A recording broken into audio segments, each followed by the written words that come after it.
Hello YouTube, this is the Bucket coming at you today with a fun little toy that I picked up at the gun show. So I am a big fan of Rome or RG. I really enjoy a lot of their revolvers. I've brought a lot of them to the channel. And when I saw this little buddy, RG25 at the gun show, I had to get it. Made some dumb decisions about haggling and ended up having to wait 2 months.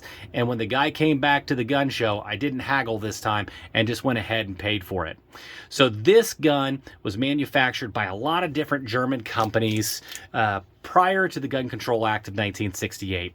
Hawks was one of the name brands. I think Pico is one of the name brands. There's a lot of them. All look identical to this, and they'll basically just have different grips or different logos on the grips.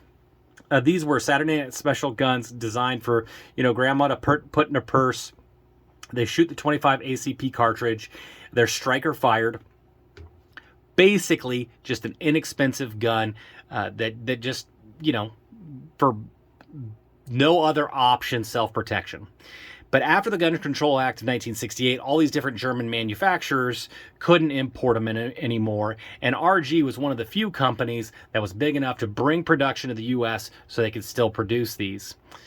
They were never known for reliability, and so they ended up letting go of this design and coming out with the RG26. I'm hoping to get one of those at some point.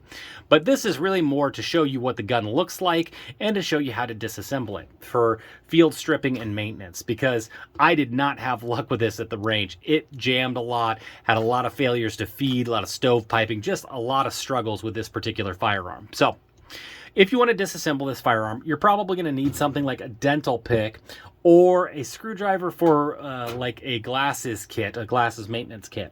So what you'll want to do is go ahead, make sure that it is empty. I'll go ahead and take the magazine out first, verify that it's empty. It is. Then you're going to put it in a safe direction and drop the striker. This little retainer right here is what we're going to need to push down on.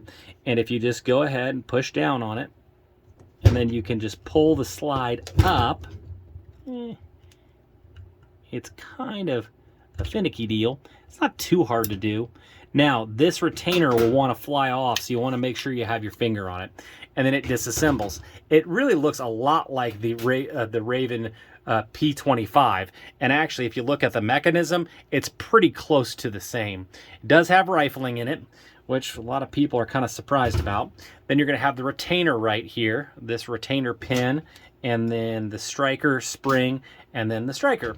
Now, I really lubed this up, and I really wanted this to run, and like I said, it just was not very reliable. So if you're thinking about getting this gun, really make sure that you know how to deal with malfunctions at the range. And if you just want to plinker for fun and you want to have something in 25 ACP, this may be up your alley. So now to reassemble the gun, we're going to go ahead and we're going to put the striker with the striker tab facing up. Then you're going to go ahead and put the striker spring in next. And then you're going to go ahead and you're going to put in the retainer. Now, if you have it in correctly, it'll sit flush when you push in on it, okay? Now to reassemble it, you're going to go ahead and put the spring underneath the barrel. There actually is a hole for it to hold. And then this ledge right here underneath the slide is going to ride right here on this spring. So when I put it on like so, it will just pop right on. Now you're going to want to push down on that retainer, and then it will just slide into place. You'll feel a little click when it comes on. You can go ahead and check to make sure that it's functioning correctly, put on the safety, and then check to make sure the safety is working, and then you can point in a safe direction and dry fire the gun. It is a fun little toy, and that's about all it is. I would never use this for personal protection. It's just not reliable enough. Maybe if you have one, yours is a lot more reliable than mine has been. I'll just say from what I've had with my RG25, not reliable at all. So I want to thank you guys for supporting the channel. Let me bring some kind of fun guns that I really enjoy to YouTube. And as always, you stay classy, YouTube. Little middle baby bucket. Do you want to live in California? No! Why? Because I'm not a communist.